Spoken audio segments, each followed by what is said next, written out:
Assalamualaikum warahmatullahi wabarakatuh. Kembali lagi di channel Alam Bayangan.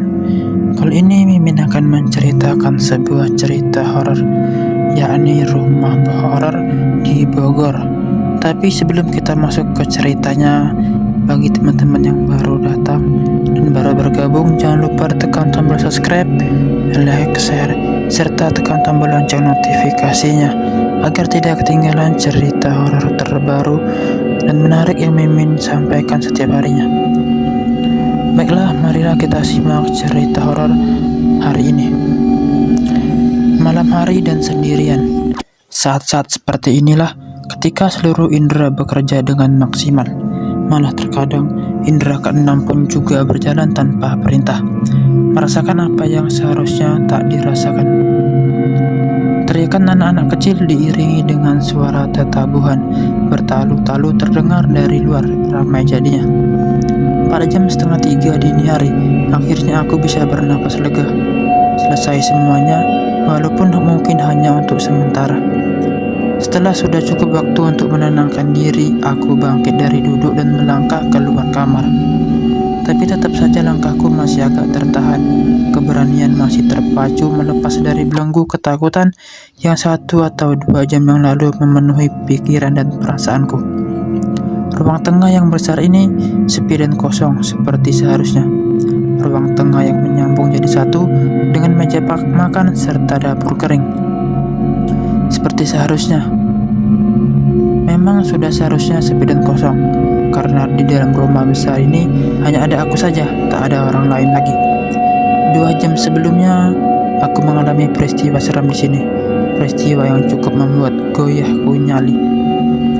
Aku mendengar langkah kaki tak bertuan yang seperti berjalan ke sana kemari dari setiap sudut lantai atas dan bawah. Ditambah dengan sesekali ada suara pintu terbuka. Aku yang sedang sendirian di rumah besar ini jadi semakin tenggelam dalam ketakutan dan situasi mencekam. Untungnya, malam bergulir menjadi dini hari. Kemudian tiba waktu sahur, situasi mendadak tenang kembali. Syukurlah, udah ram ini baru saja sampai. Itu percakapan telepon dengan Om Gilang, adik dari ibuku yang nomor 4. Beliau ini adalah seorang pengusaha cukup sukses di umur yang baru menginjak awal 40-an tahun bersama istri dan seorang anak perempuannya. Om Gilang tinggal di satu rumah besar di kawasan Bogor, di satu perumahan di sekitaran Baranang Siang. Rumah ini baru sekitar 1 tahun dimiliki oleh Om Gilang, jadi masih terhitung rumah baru. Oh iya, aku Romi, mahasiswa salah satu perguruan tinggi di Jakarta.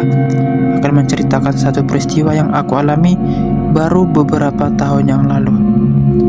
Nah, pada pertengahan tahun 2018, bertepatan dengan datangnya bulan Ramadan, aku yang sedang libur kuliah minta tolong oleh Om Gilang untuk menjaga rumahnya karena dia dan keluarga harus segera pulang kampung ke Palembang karena ada keperluan mendadak. Aku tentu saja tak bisa menolak, tak enak hati untuk bilang. Ya sudah, dengan agak sedikit berat aku menyanggupi permintaan Om Gilang. Kamu berani Ren tinggal di rumah Om sendirian? Coba aja kamu ajak salah satu teman kamu. Rumah Om Gilang kan jauh bu, di Bogor. Nggak ada temanku yang mau. Apa-apa lah bu, aku sendirian aja, hehehe. Nggak takut nak. Takut apa bu? Syukurlah kalau kamu berani. Yang tinggal sholat ya. Kalau bisa sempatkan sholat malam dan mengaji di situ, biar nggak terlalu kosong. Begitulah percakapan dengan ibu melalui telepon. Ketika beliau menanyakan kabarku yang dimintai tolong oleh Om Gilang, menangkap dan ada keanehan dalam kalimat yang beliau lontarkan. Aku sih kurang lebih bisa menangkap apa yang hendak ibu sampaikan, walau gak secara langsung aku paham. Pada intinya, aku sudah pernah mendengar cerita dari keluarga besar mengenai rumah yang baru ditinggali Om Gilang ini dan keluarga selama 1 tahun belakangan itu. Aku juga sudah 2 kali datang berkunjung. Menurutku rumahnya sangat besar, bertingkat, walaupun halamannya nggak terlalu luas. Dan jarak dengan rumah di sebelahnya pun agak rapat, tapi tetap saja rumah ini terlalu besar. Nggak tahu gimana cara menjelaskannya. Menurutku, suasana rumah ini nggak begitu enak. Beberapa bagiannya seperti mati, nggak ada pergerakan udara, dan sepertinya jarang sekali dilalui oleh penghuninya. 2 kali datang berkunjung pun aku nggak pernah menginap dengan berbagai alasan. Tapi yang utama waktu itu karena aku kurang nyaman kalau harus tidur di kamar atas. Gak nyaman kenapa? Ya karena Om Gilang baru saja pindah dan menempati keadaan rumahnya masih belum tersentuh sepenuhnya, apalagi lantai atas. Dengan alasan itulah akhirnya aku memaksa untuk pulang ke Jakarta walaupun hari sudah malam. Berhembus cerita juga di keluarga besar. Katanya rumah Om Gilang itu angker, ada hantunya. Ada keluarga salah satu tanteku yang katanya mengalami kejadian seram ketika menginap di rumah itu. Ada penampakan hantu, entah apa bentuknya. Adik-adik sepupuku yang masih kecil juga seringkali menangis gak jelas, atau malah gak bisa tidur semalaman. Dan juga yang termasuk cukup aneh, dalam waktu kira-kira 1 tahun tinggal di rumah itu, Om Gilang sudah berganti ART sebanyak 3 kali, dengan alasan yang kami semua nggak tahu. Malah ART terakhir pergi tanpa memberi kabar sebelumnya, padahal baru 2 minggu bekerja. Aneh bukan? Ah, nggak ada apa-apa kok, cuman perasaan kalian aja itu, begitu Om Gilang bilang ketika ditanya tentang rumor keangkeran rumahnya. Ya begitulah, mungkin karena Om Gilang dan keluarga sudah kadung jatuh cinta, jadinya ya mereka betah-betah saja. Sampai akhirnya pada suatu Ramadan aku harus tinggal beberapa hari di rumah itu dan merasakan beberapa keganjilan, dari yang biasa saja sampai dengan yang benar-benar sampai menguji keimananku. Pintu kamar aku biarkan terbuka sedikit karena Leon selalu mengeong keras-keras kalau aku menutupnya. Kalau pintu terbuka seperti ini, dia bisa wira-wiri keluar masuk kamar dengan bebas. Lucu, senang aku melihatnya. Leon adalah kucing kesayangan Om Gilang sekeluarga. Kucing gemuk corak hitam putih. Leon termasuk kucing yang mudah jinak dengan orang lain. Masih jam setengah 10, sesampai di rumah sepulangnya dari masjid, aku sempatkan diri untuk bersantai di tempat tidur sambil memainkan ponsel. Nasi bungkus yang aku beli dalam perjalanan pulang tadi sudah aku taruh di meja makan. Belum berhasrat untuk aku memakannya. Dari awal sebelum masuk Ramadan, seperti Ramadan sebelumnya, aku berniat untuk memperbanyak ibadah di bulan suci ini. Salah satu yang akan ku maksimalkan adalah salat malam dan mengaji setelahnya. Makanya apapun yang terjadi di sini, di rumah ini, aku nggak boleh kalah dengan ketakutan akan hal-hal gaib menyeramkan. Nggak mau rasa takut ke mereka, jadi melebihi ketakutan akan dosa atau malah menghalangi untuk beribadah mendapatkan pahala, itu gak boleh terjadi. Ini bulan suci Ramadan, bulan yang penuh berkah dan ampunan, kesempatan bagi kita untuk mendapatkan pahala sebanyak-banyaknya. Makanya malam ini aku berniat untuk sholat malam nanti. Padahal jam 10 pun belum, tapi tiba-tiba kadang kantuk datang menyerang. Dengan ponsel masih di tangan, akhirnya aku tertidur lelap. Leon berteriak keras. Dia duduk persis di depan pintu kamar yang masih dalam keadaan terbuka, membuat aku jadi terjaga. Tapi Leon gak menghadap ke kamar, dia malah menghadap ke arah tangga sambil seperti memperhatikan sesuatu dan terus mengeong. Aku bertanya-tanya, apa yang sedang Leon tatap? Mendengar suaraku, Leon menoleh ke arahku dan langsung berlari pelan menghampirinya, lalu lompat duduk di pangkuanku. Wajahnya kelihatan panik, ada kegusaran. Setelah itu Leon berangsur tenang. Mungkin lapar karena ketiduran. Aku jadi belum sempat makan malam. Sudah jam 12 malam. Aku kemudian melangkah menuju meja makan. Nasi bungkus masih terikat rapi di atas piring. Aku membukakan lalu mulai makan.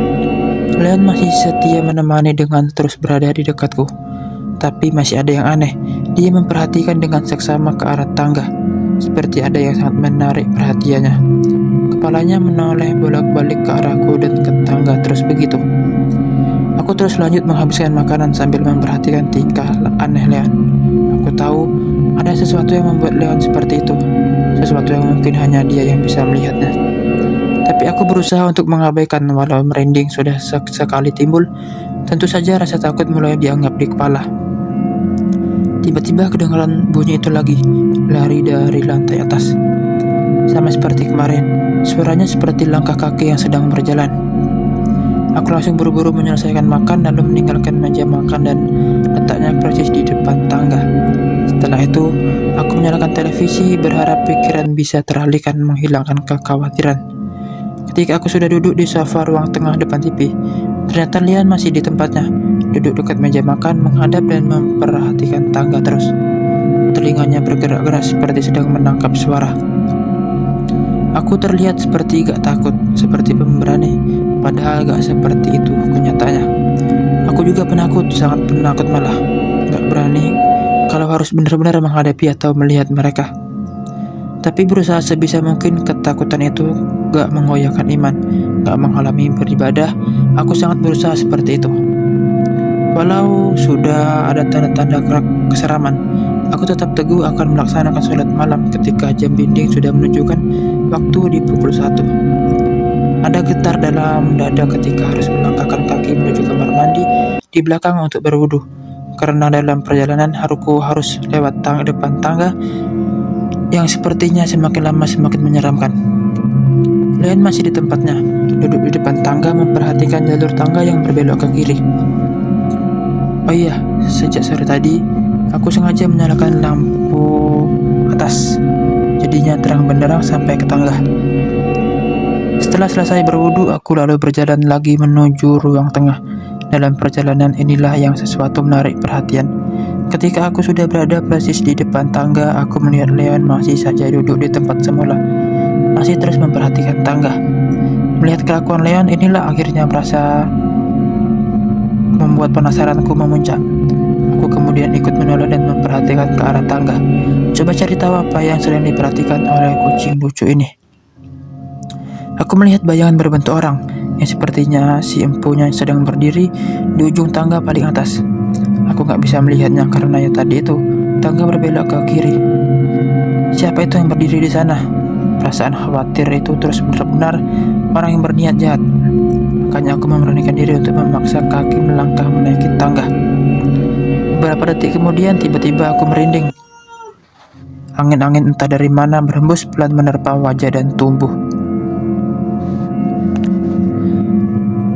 Oke, sekian terima kasih dari cerita kisah ini. Gimana menurut kalian kisah yang Mimin sampaikan kali ini? Jika menarik, tulis pesan kalian di kolom komentar. Dan yang bagi baru yang bergabung, jangan lupa tekan tombol subscribe dan lonceng notifikasinya agar tidak ketinggalan cerita menarik yang Mimin sampaikan setiap harinya. Oke, sekian terima kasih. See you next time. Selamat berjumpa kembali.